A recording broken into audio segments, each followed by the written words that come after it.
저는 60대 여성이에요. 제가 어릴 때 겪었던 일로 오랜 세월 힘들게 살아왔지요. 1960년대 말 세상 사람들은 저 같은 사람을 통틀어서 여공이라고 불렀습니다.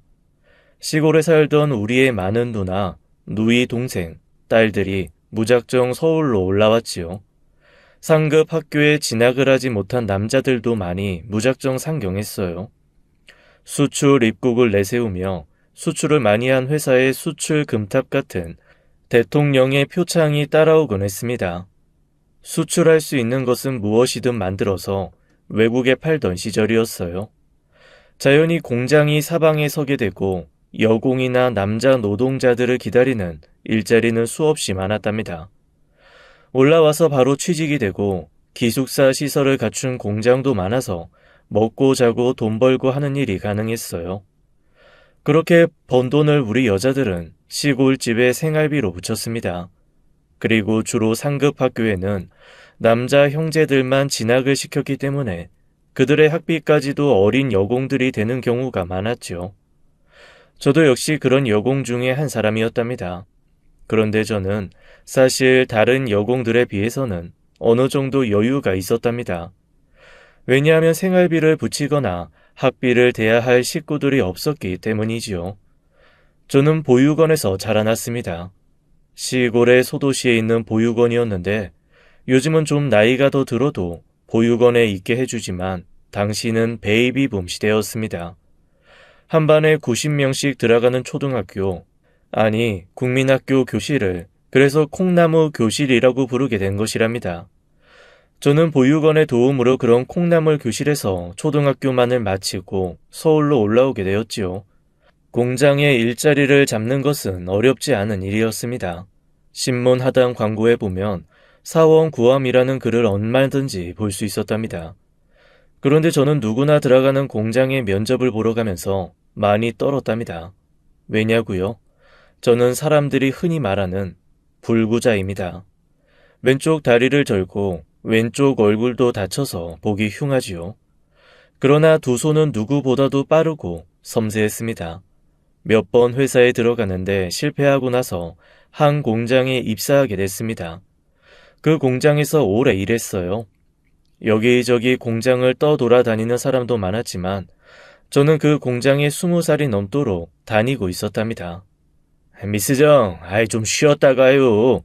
점심시간에 왜 일을 해요? 저는 늘 저 같은 사람 회사에서 써주신 게 고맙거든요. 그래서 하나라도 일을 더 하려고 그래요. 걱정 마세요. 저 더 일할 수 있어요. 보육원, 저를 키워준 고마운 곳이지요. 저는 보육원에 맡겨질 당시 아주 어린 나이였어요.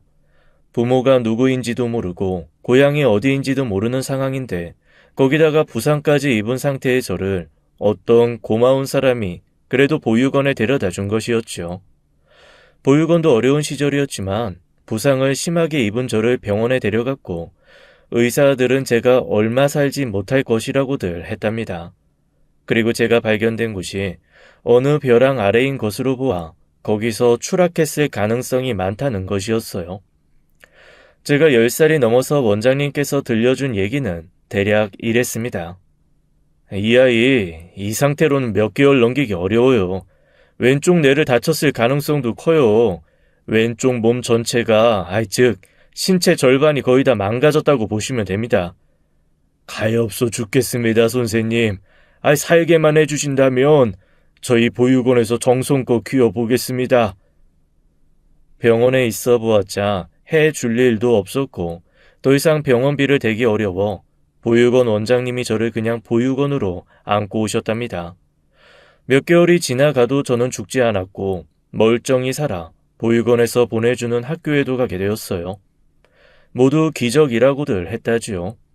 이름도 몰랐던 저는 보육원 원장님의 성을 따라 정씨성을 가지게 되었고 원장님은 제게 미경이라는 이름을 붙여주었지요.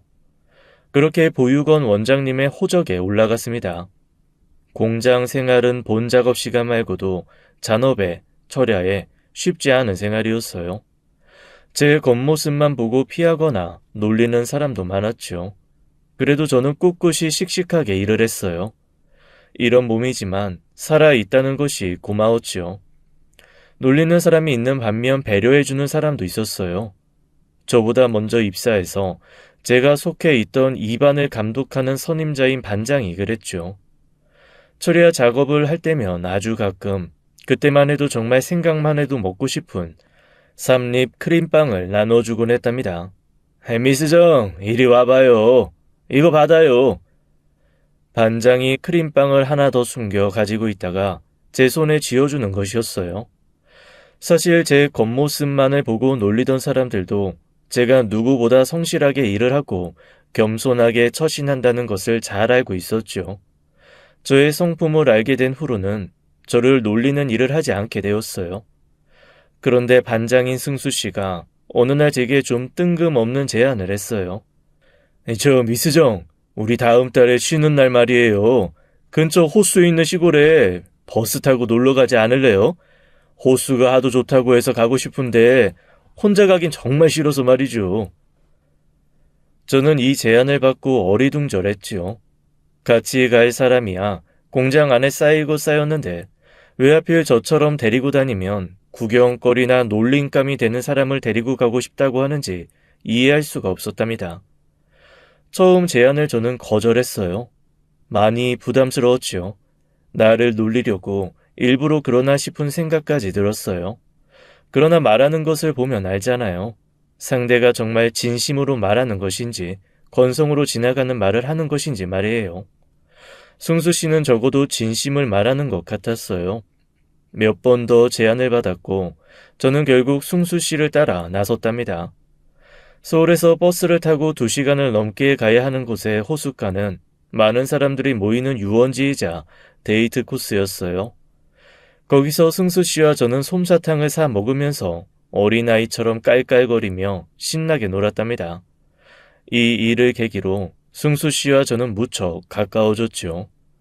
공장에서 승수 씨는 제게 일부러 일을 조금 주고 간식을 챙겨주는 등 배려해주는 일을 계속하고 있었어요.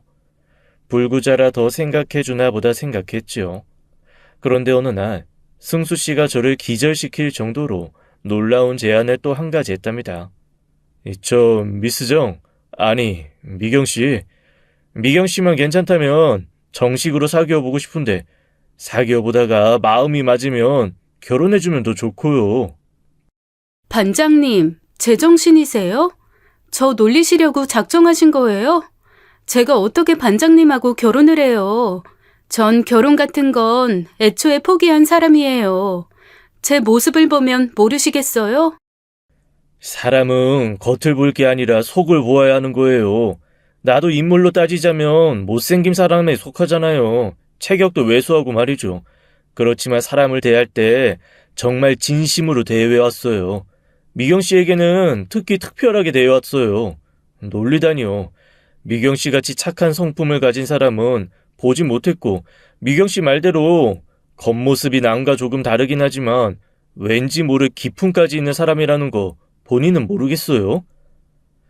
이런 제안이 거듭되자 저는 승수 씨가 저를 놀리려는 것이 아니라는 것을 알게 되었어요.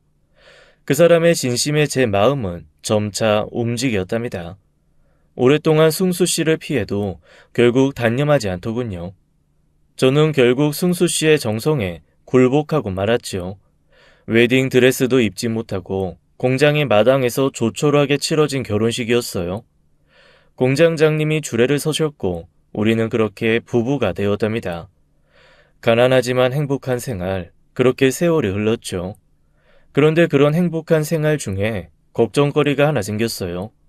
다름 아닌 아이가 생기지 않는다는 것이었답니다. 제 몸이 정상이 아니기에 저는 제가 문제가 있어 아이가 안 생기는 것 같아 남편에게 미안했어요. 미안해요. 나 때문에 아이가 안 생기나 봐요. 계속 아이가 안 생기면 어떡하죠? 나 걱정돼서 미칠 것 같아요. 요즘 같으면야 산부인과에 가서 이리저리 검사를 받아보고 문제가 있으면 시술도 받고 하겠죠. 그러나 당시 공장 노동자들의 월급으로는 당장 산부인과에 가서 정밀 검사를 받아보기에도 빠듯했답니다. 그저 기다리는 수밖에 없었어요. 그러던 어느 날 몸에 이상이 생겼다는 것을 저는 알게 되었죠. 작업대에만 앉으면 이상하게 잠이 쏟아지는 거예요. 집에 오면 나른해서 누웠다가 정신을 차려보면 어느새 새벽에 깨어나 있곤 했답니다. 일찍 시집을 간 공장 선배 언니 하나가 저에게 귀뜸을 하더라고요. 아무래도 아기가 들어선 것 같다고요. 저는 말만 들어도 뛸 듯이 기뻤어요. 당장 산부인과에 가서 검사를 받았죠. 임신 테스트라는 것이 간단한 일이더군요. 바로 임신 진단을 받았어요. 그리고 걱정과는 달리 태화와 산모가 모두 건강하다는 것이었습니다. 승수 씨는 그야말로 천장을 뚫을 듯이 펄쩍 뛰며 기뻐했어요. 배가 불러오는 10달 사이에도 저는 열심히 일을 했죠.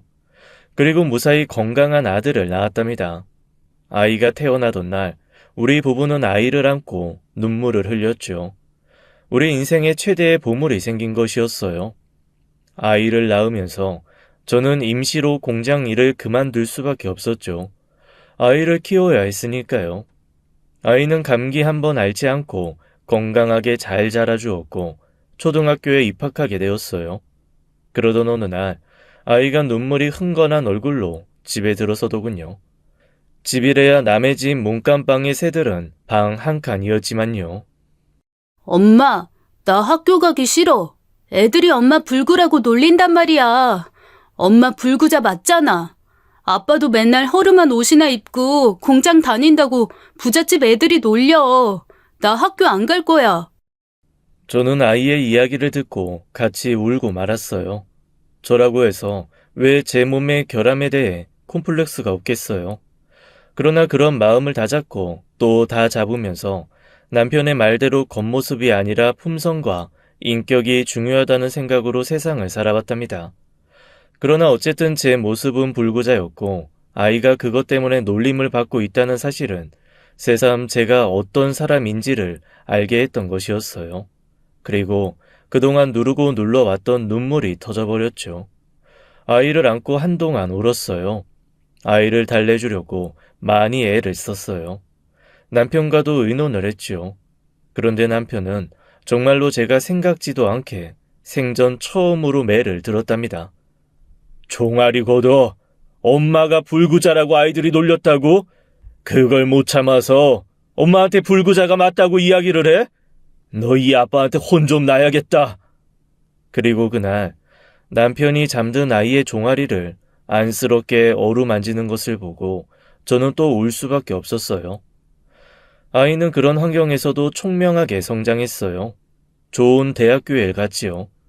그러는 동안 단 한 명의 친구도 집에 데려오는 일은 없었고 학교에서 학부모를 오라고 하는 경우도 한 번도 없었어요. 저는 아이에게 오히려 죄책감을 느끼며 살았답니다. 그렇게 모질지만 그래도 행복한 세월이 흘렀어요. 아이는 성장해서 대학교를 졸업하고 이름만 대면 알만한 기업에 취직했어요. 저는 정말로 아이에게 고마웠어요. 그리고 저 같은 사람을 아내로, 아이의 엄마로 자상하고 인자하게 대해준 남편에게 또한 고마웠답니다. 그리고 경사가 한 가지 더 생겼어요.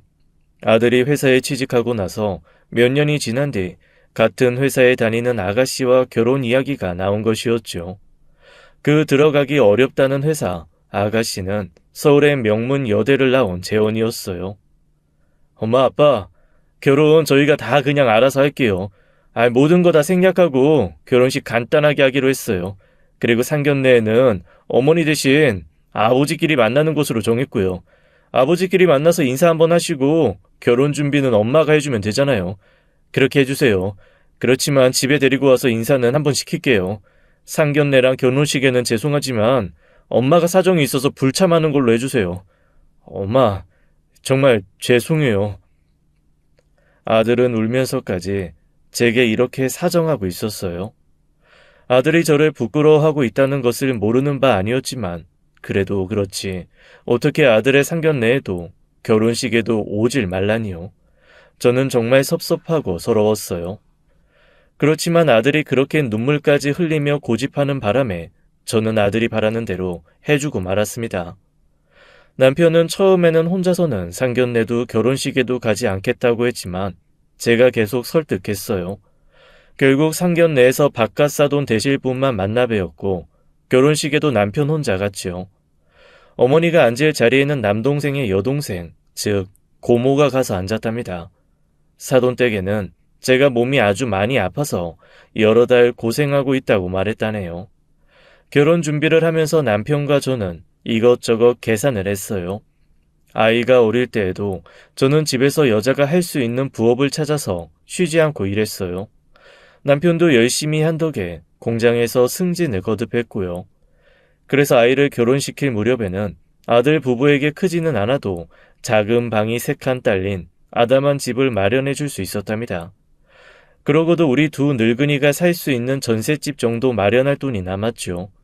가지고 있던 돈을 정리해서 전세로 나온 작은 빌라에 살 집을 정했어요. 월세방을 떠돌던 때와는 비교가 되지 않는 집이었죠. 이 집 전세금만 해도 적은 돈이 아니었어요. 아들과 며느리는 결혼 준비와 결혼식에서 저를 따돌리긴 했지만 바쁜 아이들이라 자주는 아니어도 가끔 우리 부부를 보러 찾아오곤 했답니다.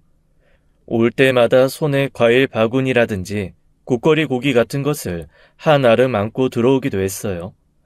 비록 제가 이런 모습이라 부끄러워 사돈과는 만나지 못하게 하고 결혼식도 고모가 가서 치르긴 했지만 결혼하고 나서는 나름대로 살가웠답니다. 외아들의 외며느리, 정말 귀하고 귀한 아이들이었어요. 그런데 그렇게 행복한 나날이 흐르고 있던 어느 날 건물에 세입자들이 모여서 와글와글 떠들고 있었어요. 무슨 일인가 싶어서 가보았답니다. 저는 그 사람들이 말하는 것을 알아들을 수가 없었어요. 앞륜이 뭐니 하는 말들이 왔다 갔다 하는데 초등학교밖에 안 나온 제가 뭘 알 수 있었겠어요. 그런데 분위기를 보아 뭔가가 심상치 않았답니다. 말을 알아들을 수는 없었지만 뭔가 큰일이 벌어졌다는 사실을 직감적으로 알 수 있었어요. 얼른 회사에 있는 아들을 불렀지요. 남편에게도 알렸어요. 알고 보니 집주인이 엄청나게 많은 세금을 내지 않아 국가가 건물을 압류했다는 것이었어요. 그리고 세금 체납을 알리지 않은 상태로 전세를 놓은 것이었죠. 그런데 이럴 때 전세 보증금을 일부라도 찾아줄 수 있는 법으로 주택 임대차 보호법이라는 것이 있다는 것을 아들의 친구인 한 변호사로부터 들어서 알게 되었지요.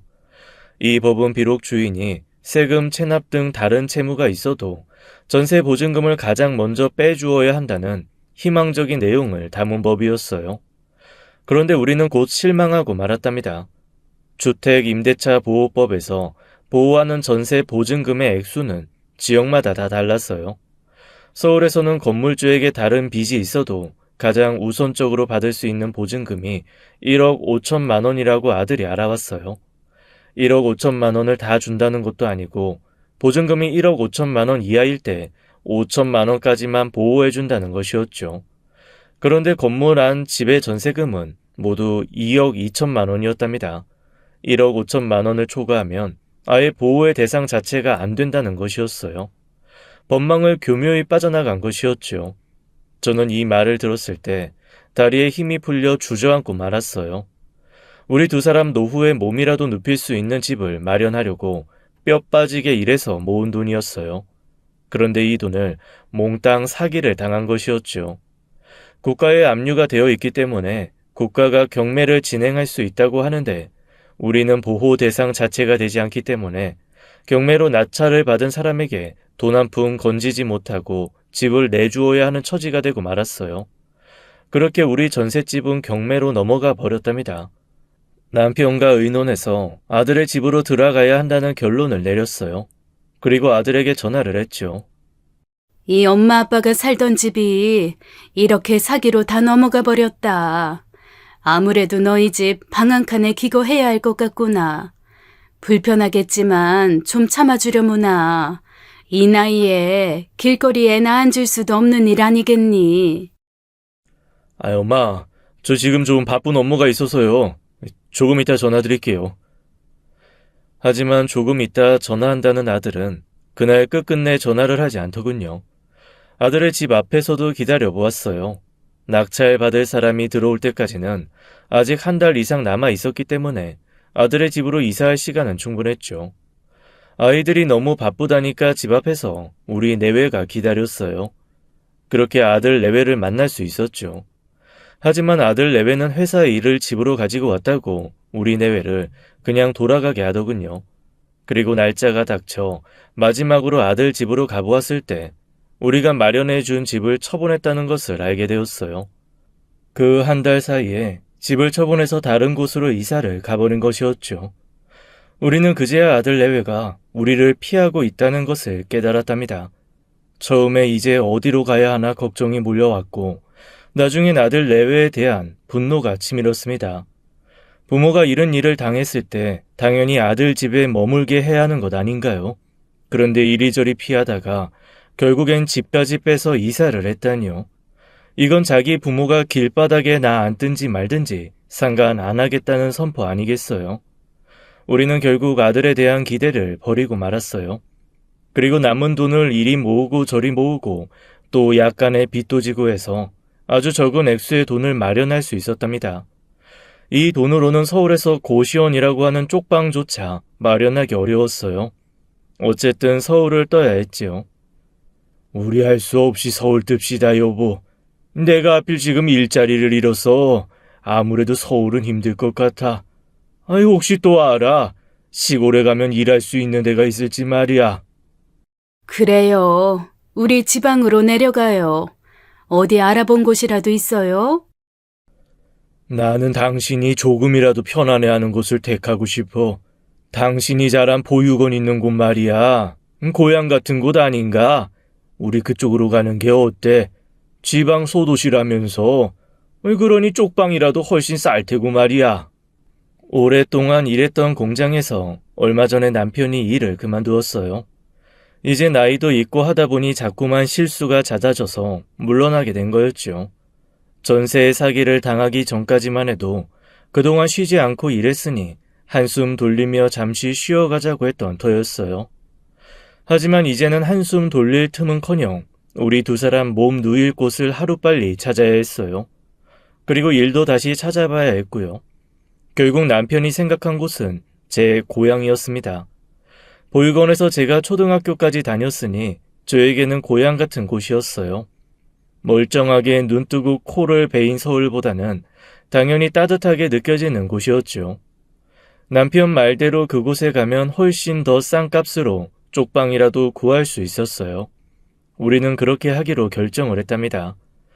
두 사람이 살기에는 넓었던 집에 있던 가구들을 웬만한 것들을 모두 버렸어요. 그저 우리가 입을 옷과 펴고 누울 수 있는 이불 한두 채 정도만 남겨두었죠. 남편과 미리 그 도시에 내려가 보았어요. 마치 어린 시절로 시간 여행을 하는 것 같았죠. 오랜만에 추억에 젖었답니다. 이 도시로 내려오기로 결정한 것은 정말 잘한 일이라는 생각이 들었죠. 보육원은 시내에서 좀 떨어진 곳에 있었고 우리는 읍내로 나가서 우리가 기거할 쪽방이라도 있을까 찾아 헤맸죠. 고시원은 새로운 쪽방 문화였어요. 바로 얼마 전까지만 해도 이곳은 젊은 사람들이 잠시 머물러 가는 곳으로만 생각했었죠. 우리가 인생의 황혼에서 이곳에 머물게 될 줄은 어떻게 짐작이나 했겠어요. 하지만 어쨌든 읍내의 한 허름한 건물에 있는 고시원을 찾을 수 있었답니다. 들어가 보았더니 두 사람이 누우면 꽉 차는 정말 쪽방이었어요. 우리는 그중 방 하나를 계약하고 곧 이사를 했지요. 짐이라고 할 만한 것도 없었어요. 작은 공간이라도 밥을 해 먹을 수 있는 고시원이었어요. 밥을 해 먹을 수 없는 고시원도 많다고 들었었거든요. 밥을 해 먹을 수 있는 곳인데도 서울의 반값 밖에는 안 하더군요. 우리가 가진 돈으로는 정말 이곳에 기거할 수밖에 없었죠. 건물주는 인자해 보이는 노인이었어요. 거의 90이 가까워 보이는 분이었지요. 어쩌다가 이런 쪽방까지 흘러들어왔어요? 나이도 적지 않은 것 같은데. 서울에서 살다가 전세 사기 당했습니다. 2억 2천만 원 날렸어요. 남은 돈으로는 서울에서 쪽방이라도 얻기가 어렵더군요. 잘 왔어요. 사기를 안 당했으면 더 좋아서겠지만 어쨌든 우리 건물에 왔으니 편안하게 살다가 돈 찾아서 다시 좋은 집으로 가요. 내가 꼭 그렇게 바랄게요. 그리고 여기는 서울과는 달리 아직 시골이라 이 공기도 좋고 인심도 좋고 살기 나쁜 곳 아니라우. 주인 할아버지는 인자 미소를 잃지 않으시며 이렇게 말씀해 주셨어요. 고시원 쪽방은 정말 불편하고 갑갑하더군요. 그나마 기본적인 가구가 허름하지만 갖추어져 있다는 것이 다행이라면 다행이었어요. 거기서 밥을 간신히 짓고 반찬 한 가지 정도를 마련해서 먹는 것이 다였죠. 그래도 우리 두 내외가 같이 있으니 버텨나갈 수 있었어요. 점점 고시원에 사는 아들, 딸 같은 사람들과도 친해졌고 주인 할아버지와 우리 또래쯤 되는 주인의 아들 내외와도 친해졌답니다. 같은 건물에 살지는 않았지만 자주 와서 고시원 관리를 철저히 하고 있었어요. 그렇게 우리는 또 새로운 환경에 정착하고 있었답니다. 그리고 일생을 바친 재산의 절반을 날렸지만 그런대로 행복했어요. 이렇게 이곳에 몸도 마음도 정착하게 되자 한 가지 생각이 또 우리 내외를 힘들게 만들었죠. 그것은 분노에서 그리움으로 바뀌어버린 아들 내외에 대한 것이었어요. 부모가 사기를 당해서 갈 곳이 없어져 버렸는데 집까지 처분하고 사라진 아들 내외. 하지만 어쨌든 아들이고 며느리였죠. 여전히 세상에서 단 둘밖에 없는 우리의 보물이었어요. 집은 이사를 갔으니 모르겠고 우리 전화를 피하니 남편이 사람을 시켜 전화를 해보았어요.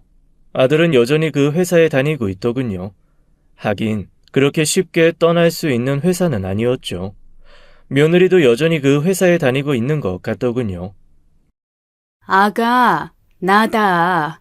그저 잠깐만 얘기하자. 우리 내외가 니들 집에 가겠다 어쩌겠다 그런 얘기 아니야. 그저 어떻게 지내는지 궁금해서 전화한 거야. 어머니, 안녕하셨어요? 어떻게 지내셨어요? 아가, 우리 아주 잘 지낸다. 지방으로 내려왔는데 여기가 아주 살만하다. 내가 어릴 때 자란 고향이기도 하고. 근데 혹시 손주 소식은 없니? 네 남편과 의논해서 그저 한 30분만 보자꾸나. 집이 싫으면 어디 다른 곳에서 만나자. 이 엄마 아버지 다 이곳에 정착해서 잘 살고 있어. 아들 며느리가 또 피할까 봐서 이곳에 정착해서 잘 살고 있다는 말을 여러 번 했죠. 며느리는 남편과 의논해서 전화 드리겠다고 말하고는 전화를 끊었어요. 사실 이렇게 부탁하고 끊긴 했지만 큰 기대는 안 하고 있었죠. 역시나 오랫동안 연락이 없더라고요. 그런데 마치 꿈처럼 아들에게서 전화가 왔어요. 엄마, 아버지, 저희가 바빠서 그쪽으로 내려가긴 어려워요. 서울에서 그냥 잠깐 봬요. 일이 바빠서 잠깐만 뵙자는 거예요. 오해는 마시고요. 알았다. 엄마 아빠가 올라갈 테니까 시간 되면 저녁밥이나 한 끼 먹자꾸나. 먹고 나서 우린 밤차 타고 바로 또 내려올 테니까. 호텔 잡아드릴 테니 사우나 하시고 쉬었다 가세요. 집사람이 일 때문에 예전이나 지금이나 너무 예민해요. 그래서 집으로 못 모셔요. 호텔에서 하루 쉬다 가세요. 아들의 이야기는 물론 핑계 외에 가까웠지만 어쨌든 오랜만에 아들을 볼 수 있다니 마음이 설렜답니다. 우리 부부는 손꼽아 아들을 만날 날을 기다렸어요. 사기를 당하고 나서 옷도 다 가지고 내려오질 못했어요. 당장 필요하지 않은 것들을 다 버리고 그저 평상시에 입고 지낼 것들만 간신히 가지고 내려왔답니다. 그 옷 중에서 제일 깨끗한 것을 골라서 없는 돈에 특별히 세탁소에 부탁해 다려놓았죠. 가뜩이나 부모를 그다지 자랑스러워하지 않는 아이인데 옷차림까지 형편없으면 어쩔까 싶어서였지요. 그렇게 오랜만에 아들을 만날 생각을 하면서 한편으로는 한숨이 나왔답니다. 우리가 아이를 키우면서 도대체 어떤 것들을 잘못 가르쳤기에 아이가 자신을 낳고 키운 부모를 겉모습과 경제적 능력에 따라 부끄러워하고 숨기고 하는지 말이에요. 이런 생각을 하니 참 열심히 살았지만 헛살았다 싶은 생각도 들면서 기분이 많이 찹찹하더라고요. 요새 무슨 좋은 일 있어? 신이 나서 왔다 갔다 하는 것 같아. 혹시 사기당했다는 돈에서 얼마라도 찾은 거유? 아니요, 찾기는요. 그건 이미 포기했어요. 다름이 아니라 아들을 오랜만에 만나기로 해서요. 그동안 사정이 있어서 오래 못 보았거든요. 며느리랑 같이 만날 건데 자식이 뭔지 오랜만에 만나려니까 그것도 또 준비를 좀 해야 되더라고요. 자식이 제일 만만하기도 하고, 또 세상에서 제일 어렵기도 하지. 아무튼 좋겠수다. 만나서 만난 거 많이 사달라고 하고, 잘 놀다 와요. 드디어 아들을 만나는 날, 우리는 새벽부터 특별히 다려다 놓은 옷을 차려입고 준비를 하고 방을 나섰답니다. 싸느라고 바빠서 남들 다 가지고 있다는 목걸이, 반지 하나가 제대로 없었어요.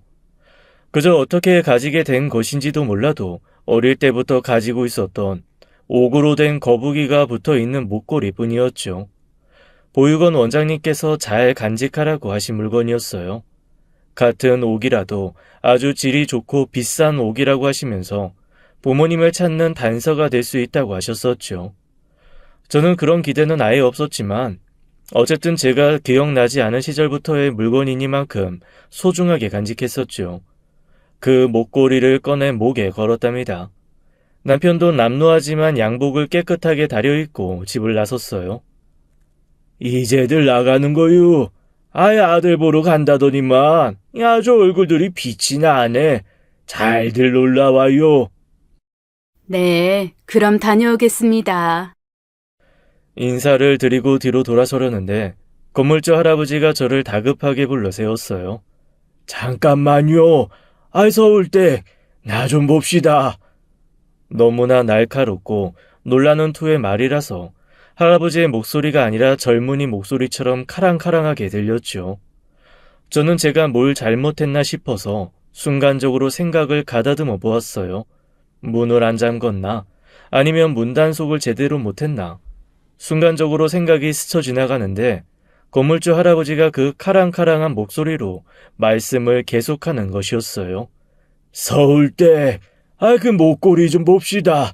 어서요. 얼른 좀 봅시다. 저는 잠시 할 말을 잃고 멍하니 서 있었답니다. 갑자기 그 태고적부터 간직해왔던 목걸이에 대한 말씀을 하셨으니 말이에요. 주인어른, 이건 왜요? 이건 제가 아주 어릴 적부터 간직해온 물건인데요. 하도 보자고 절실하게까지 재촉을 하셔서 저는 목걸이를 풀어 할아버지에게 드렸죠. 할아버지는 목걸이를 꼼꼼히 보시더라고요. 그러더니 더 놀라운 일이 다음에 일어났어요. 애기씨, 어디 갔다가 이제야 나타나신 거예요? 그리고 그 얼굴과 다리는 또 어떻게 된 거고요? 어쩌다가 그렇게 다치셨어요? 이게 다 무슨 말씀이실까요? 애기씨라니요. 무슨 사극 드라마도 아니고 갑자기 저를 애기씨라고 부르는 사람을 눈앞에서 보게 되다니 꿈인지 생시인지 구별이 가지 않을 정도였어요. 주인어른, 갑자기 애기씨라뇨. 애기씨, 제가 애기씨를 얼마나 찾아 헤맸는지 아세요? 주인 마님을 닮은 아이만 찾아 헤맸는데 그렇게 부상을 당하셨다니 이게 웬일입니까? 이렇게 쪽방에 계시게 될 때까지도 찾지 못하다니요. 그리고 할아버지는 제 이름을 다시 묻고는 저의 진짜 이름을 알려주셨어요. 제 이름은 좋을 서자에 연꽃 연자를 써서 서연이라고 했어요. 혹시 저희 부모님을 아세요? 어떻게요? 저희 부모님과는 어떻게 되시는 사이세요? 그리고 이 목걸이는 어떻게 알아보신 거고요? 저는 질문을 쏟아냈습니다. 건물주 할아버지는 눈을 한번 지그시 감았다가 뜨시고는 저에게 아주 긴 이야기를 해주셨어요. 그리고 듣게 된 이야기는 너무나 놀라웠습니다. 제가 명문 집안의 외동딸이었고 건물주 할아버지가 저희 집안을 대를 이어 모셨었다라는 이야기였어요. 그런데 저를 놀라게 하는 이야기는 그뿐만이 아니었습니다. 어느 날 갑자기 애기씨가 실종되셨어요. 분명히 유모가 모시고 잤는데 일어나 보니 애기씨가 없더라는 것이었습니다. 애기씨가 아직 기억도 못하실 2살때 정도의 일이에요. 그 목걸이는 주인 어른께서 옥을 전문적으로 만지는 사람에게 부탁해 만들어 걸어주신 것이랍니다. 애기씨가 아직 그 목걸이를 가지고 계셨다니 이 주인 어르신 내외가 결국 이 못난 놈이 애기씨를 찾는 데 필요한 것이라고 간직하게끔 한 모양이십니다. 할아버지는 계속 눈물을 흘리시면서 지난 일들을 이야기해 주셨답니다. 즉 제가 어릴 때 부모님 곁을 떠나게 된 일에 대해 말씀을 시작하신 것이었죠. 저희 친아버지는 명문 가문의 맏아들이셨다고 했습니다. 어머니는 시집 오셔서 바로 저를 가지셨고 건강하게 출산하셨다고 했어요. 사주에 맞춰서 좋은 이름을 지어주셨고 그 이름이 바로 심서연이라고 했습니다. 건물주 할아버지는 김서방이라고 불렸었는데 그 당시 머슴들 중에서 가장 높은 머슴인 마름이었다고 했어요. 아버지의 신뢰를 듬뿍 받고 있었고요. 이 옥 목걸이를 만들게 한 것도 김서방이었다네요. 제 사주의 명이 짧다는 말을 듣고 옥돌로 거북이 모양을 내어 만들고 목에 걸어 애군을 맞도록 했다는 것이었어요. 그래서 이 옥돌 거북이가 만들어졌고 부모님은 그 목걸이를 갓난아기인 저의 목에 걸어주셨대요. 그리고 남이 볼 수 없도록 벤의 저고리 속에 깊이 넣어주셨다고 하더군요. 즉 이 목걸이의 존재는 저의 부모님과 건물주 할아버지인 김서방밖에 모르는 물건이었다네요. 아버지께는 어머니 말고도 살을 섞는 다른 여자가 있다고 했습니다. 아래채 사람이 또 곧 몸을 풀 것이라고 하던데 김서방 자네하고 상주댁 내외가 신경 좀 써줘. 옛날에는 사실 저의 세대에만 해도 흔히 볼 수 있는 풍습이었어요. 폐습이었다고 해야 맞겠죠. 조금이라도 생활에 여유가 있는 사람은 본부인 외에 첩을 두는 풍습 말이에요. 저희 집에도 엄연히 어머니가 계시지만 첩이 한 사람 아래채에 살고 있었답니다. 제가 먼저 태어났고 곧이어 그 첩도 아이를 낳았는데 아들이라고 했어요. 요즘식으로 말하면 아버지의 첩이고 옛날식으로는 서모라고 한다지요. 사연을 들으시는 분들은 사실 이런 일에 익숙치 않으신 분들도 많으실 거라고 생각돼요. 서모는 계모와는 천지 차이로 다른 말이랍니다. 계모는 원래 아버지의 본처가 돌아가시거나 좋지 않은 일로 출가를 당하시거나 했을 때 정식으로 혼례를 치르고 다시 맞아들이시는 본부인이죠. 그런데 서모는 이야기가 다릅니다. 본부인이 엄연히있지만 아버지와 부부 관계를 가지면서 옛날에는 주로 한 집에서 기거했지만 결코 호적에 오를 수 없는 부인이었죠. 본부인은 예나 지금이나 단 한 사람밖에 있을 수가 없죠. 이건 조선시대 왕실에서도 같았답니다.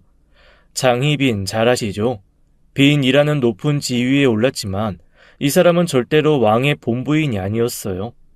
첩 중에서 가장 높은 서열의 첩이라고 보아야 맞죠. 그래서 장희빈은 왕의 본처가 되기 위해서 그렇게 2년 왕후를 모함하여 결국은 쫓아내고 자신이 본처가 되지요. 물론 숙종의 첫 아들이 장희빈 소생이라는 점도 작용했죠. 세자가 되었지만 그 세자는 어쨌든 서자인 거예요. 설명을 드리려다 보니까 얘기가 새길로 샜어요. 바로 그런 첩은 조금 산다 하는 집이면 어느 집에나 있었고 저희 집에도 있었다고 했습니다.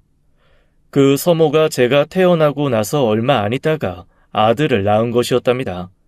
저희 친아버지 집안은 대대로 명문인데다가 재산도 많은 집안이어서 고향 땅과 그 인근 도시들의 땅까지도 모두 아버지 집안의 재산이었다고 했어요.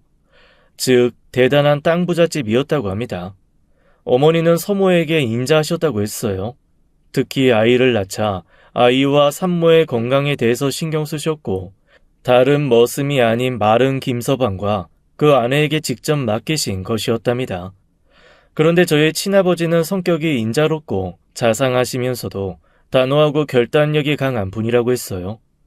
요즘 아이들 말로 리더의 기질을 타고난 분이셨죠.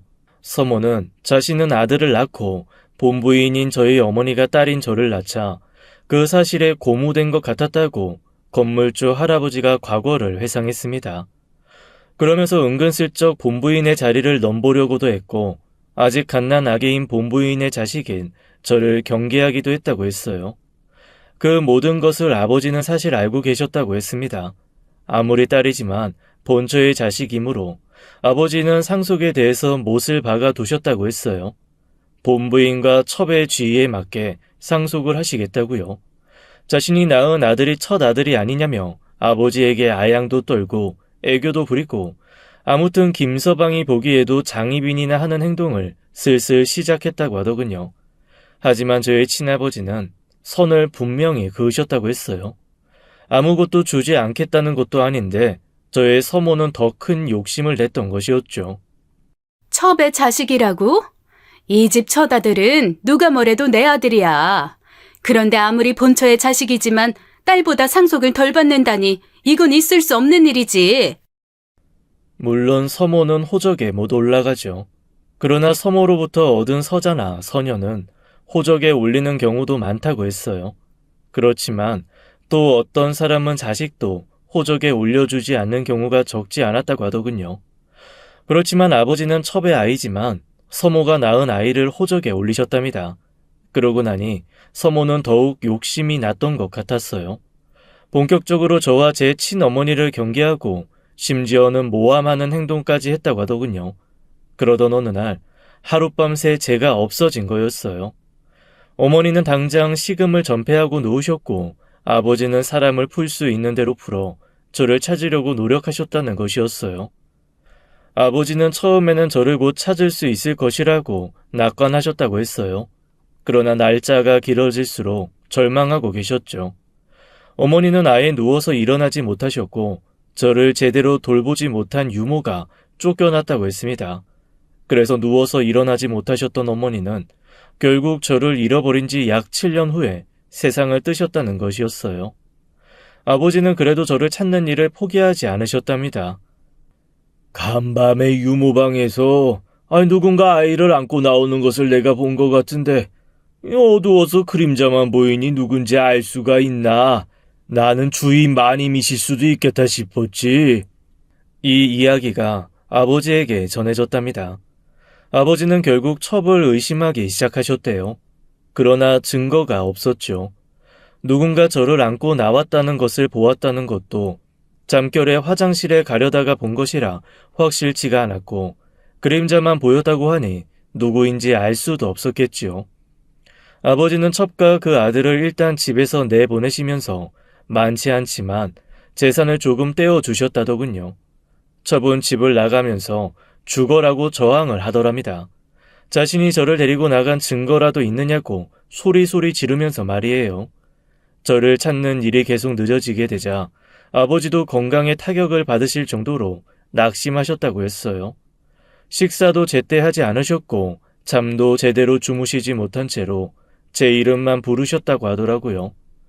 그러니까 제가 보육원에서 자라는 동안에도 아버지는 저를 포기하지 않고 계속 찾고 계셨던 거예요. 그 단호하던 결단력과 강한 정신력을 다 잃어버리신 분 같았다고 김서방은 말했습니다. 주인 어르신은 아기 씨를 찾지 못하시자 마음의 병을 얻으셨죠. 밤과 낮에 가리지 않으셨고 항상 바위덩이가 가슴을 짓누르고 있다고 마치 헛것을 보시는 듯 말씀하시곤 했어요. 그게 요즘 말로는 우울증이라고 하는 증세더군요. 이 우울증에 시달리면서 약주를 가까이 하시게 되었죠. 약주에 우울증에 걸린 주인 어르신 몸에도 이상이 왔답니다. 그렇게 저를 찾아 헤매어도 찾지 못하시자 결국 몸에도 돌이킬 수 없는 병을 얻으셨다고 했습니다. 술을 너무 드셔서일까요? 간암 진단을 받으시고 투병하시다가 70세경에 돌아가셨다고 하더군요. 여기까지 듣고 저는 그만 마음 깊은 곳에서 우러나오는 울음을 울지 않을 수 없었답니다. 한 번도 뵌 기억이 없지만 저를 찾아 헤매시다가 돌아가신 아버지를 생각하니 정말 가슴이 메어왔어요.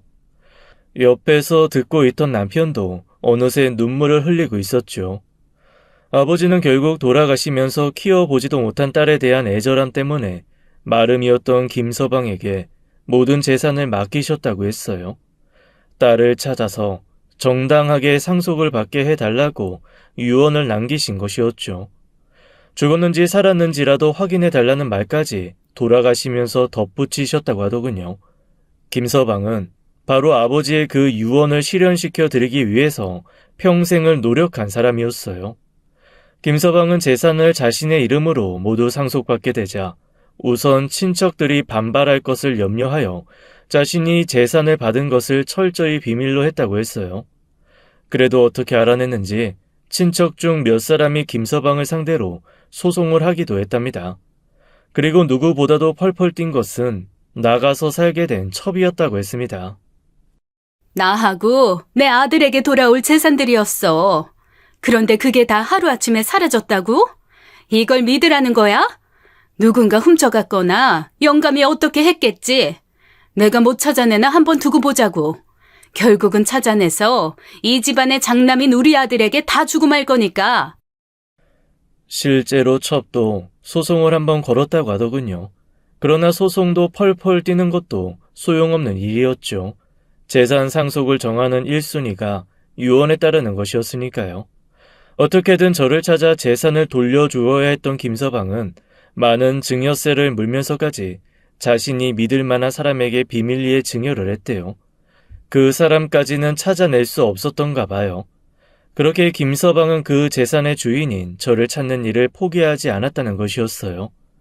김서방은 제 목걸이를 보던 그 순간에도 저를 찾아야 한다는 임무를 잊지 않은 사람이었어요. 그리고 저는 김서방에게 중요한 이야기를 또 한 가지 해야 했죠.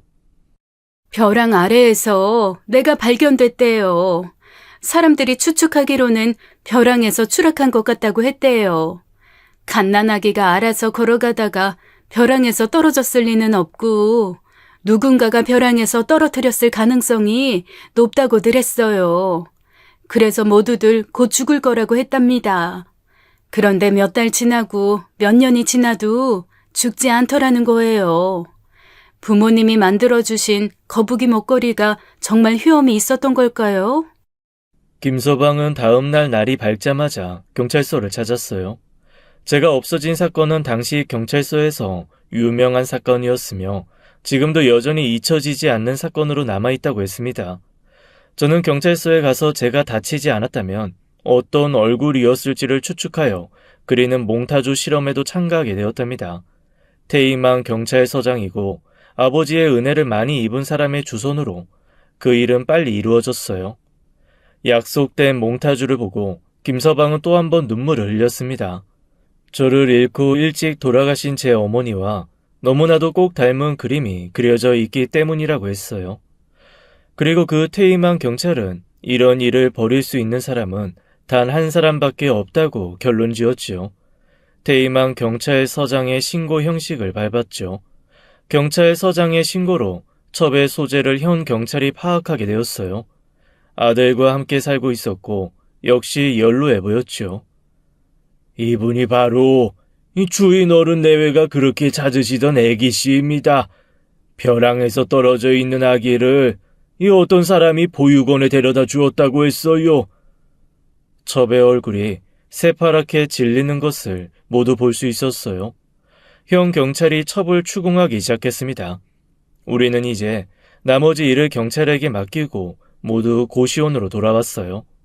그리고 김서방과 저는 서로의 손을 잡고 또 한없이 울었죠.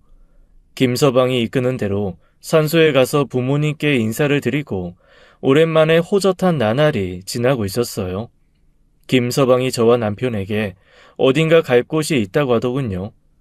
저와 남편은 영문도 모른 채 따라 나셨어요. 그런데 김서방이 우리를 데리고 간 곳은 TV에서만 보던 그 펜트하우스라는 곳이었답니다. 언젠가 애기씨를 찾게 되면 옛날 그 고대 광씨라고는 좀 달라도 꼭 이런 집에서 살게 해드리겠다고 다짐을 했어요. 제가 빨리 찾지 못해 그 고대 광씨를 못 보셨지만 이 집을 대신으로 생각해 주세요. 이제 여기서 기거하십시오. 주인 어른 내외분도 기뻐하실 거예요. 펜트하우스라는 곳은 정말로 집안에서 길을 잃을 만한 곳이더군요. 아니, 그 펜트하우스 안에서 실제로 길을 잃기도 했어요. 제 출생의 비밀을 알게 된 그날 아들과의 약속은 미뤄졌어요. 그리고 상황이 모두 수습된 후에 저는 제가 겪은 일을 아들에게도 전해주었습니다. 그러자 놀라운 일이 벌어졌어요. 엄마, 아버지, 제가 오랜만에 전화드렸죠? 죄송해요. 그동안 좀 바빠서요. 이제 제가 저희 집 구경도 시켜드리고 싶고 해서요. 곧 뵈러 제가 갈게요. 그렇게 바쁘다고 피하던 아들에게서 전화가 왔습니다. 아들 내외는 바로 다음 날 그 펜트하우스로 우리를 찾아왔더라고요. 김서방은 저의 아들이니 정중하게 대했지만 사실 저는 아들 아이에게 이런 순간에 좀 엄해야 된다고 생각했답니다. 저희 친정 아버지를 닮은 것일까요? 선을 확실하게 긋는 그런 성격 말이에요. 우리 엄마 오래오래 사셔야죠. 그리고 제가 어머니의 유일한 핏줄이라는 거 잘 아시죠? 우리 외아들, 외며느리잖아요. 그렇죠, 엄마? 어깨다리 다 아프시다고 하셨죠? 제가 좀 주물러 드릴게요. 이럴 때는 외아들의 외며느리로구나. 정말 외아들의 외며느리 도리를 한다면 부끄러움에 나를 피할 수는 있었어도 적어도 전세 사기 당해서 길바닥에 나앉게 되었을 땐 돌봤어야지. 네가 이 엄마를 물러터진 사람으로 생각하는 모양이다만 내가 상속 문제에 관해서 어떻게 처신하건 그건 니들이 이해할 수 있어야 한다고 생각한다. 아들과 며느리는 제게 말 한마디 못하고 어쩔 줄 몰라 하는 얼굴로 돌아갔습니다. 그리고 얼마 후 경찰서로부터 소식이 들려왔죠. 아버지의 처분 오래된 사건으로 경찰의 신문을 받고 일단 귀가 조치되었어요. 제가 벼랑에서 떨어졌다는 것을 말하는 순간 첩의 얼굴을 많은 사람들이 지켜보았죠. 첩은 모든 것을 포기한 것 같다로고요. 아니, 공소시효가 지나서 처벌하지 못할 것을 알았는지도 모르죠. 벼랑에서 사람을 떨어뜨리는 것, 그것도 전혀 저항력도 없는 갓난 아이를 떨어뜨리는 것은 만일 그 갓난 아이가 죽었다면 살인죄가 되지요. 그런데 제가 살아났기 때문에 살인 미수죄가 된 것이었어요. 지금이야 살인죄에 대한 공소시효가 폐지되어 시효 폐지 이후에 살인을 저지른 사람은 살아있는 한 잡히면 처벌을 받게 되지요. 하지만 그전에는 15년간 잡히지 않으면 기소할 수 없는 공소시효라는 것이 있어서 그 기간이 지나면 잡아도 처벌을 할 수가 없었어요. 살인 미수죄도 살인죄를 따라가는 죄이기 때문에 살인죄와 같은 공소시효를 적용받는다고 경찰은 다시 설명하더군요. 공소시효 폐지 이전에 저질러진 죄라 처벌을 받을 수는 없지만 그 지방에서 유명한 사건이고 이미 그 범인이 아닐까 의심을 받고 있던 서모는 그 지방에서 살지 못하고 결국 알지 못하는 곳으로 떠나버렸답니다. 공소시효가 지났기 때문에 검찰이 첩을 기소할 수가 없다고 경찰이 설명했어요. 검찰에서 보내는 공소권 없음이라고 적힌 문서가 한 장 첩에게 배달될 것이라고 하더군요. 그러나 사람이 힘만이 모든 것을 결정할까요? 저는 그렇지 않다고 믿는답니다. 제가 김서방이 운영하고 있던 그 허름한 건물로 들어간 일, 그리고 김서방의 결정적인 증거가 된 그 목걸이를 보게 된 일, 이런 일들을 과연 사람이 한 일들이라고 할 수 있을까요? 저는 첩이 사람이 내릴 수 있는 벌인 형벌은 피해갔지만 결코 천벌은 피할 수는 없을 것이라고 생각해요. 그리고 저는 단호하게 아들에 대해서도 마음을 정리했죠. 일생을 올바르게 살기 위해서라도 그런 성품의 아들에게 그 많은 재산을 쥐어주는 것은 결코 바람직하지 않을 것이라고 생각한답니다. 아들에게 그 점을 분명히 밝힐 생각이에요. 저는 제가 가지게 된 재산을 상속받을 진정한 권리자는 바로 주인의 뜻에 따라 한치의 흐트러짐도 없이 저를 찾으려 노력해왔고 온갖 역경 속에서도 그 재산을 지켜준 김서방과 그 가족이라고 생각한답니다. 그렇게 유언장을 작성할 것이라고 김서방에게 말해두었어요. 김서방은 펄쩍 뛰더군요. 자신은 단지 주인이 시키는 것을 했을 뿐이며 그것도 일찍 성공하지 못해 저에게 고생을 시켰다며 그 재산에 대해 단 한 푼의 권리도 없다는 것이었어요. 이 힘든 세상, 불구자의 몸으로 세상을 살면서도 바르게 살았고 그 옆에는 저의 겉모습이 아닌 제 마음을 알아준 남편이 있었답니다. 우리는 이제 꽃길만을 걸을 거예요. 그리고 그 꽃길을 우리 집안에서 은혜를 입었다고 하지만 결국은 그 은혜를 갚아준 김서방의 가족들과 함께 걸을 거랍니다. 그 사람들에게는 그럴 자격이 있다고 생각해요. 제 이야기는 여기까지입니다. 긴 사연 들어주셔서 감사합니다.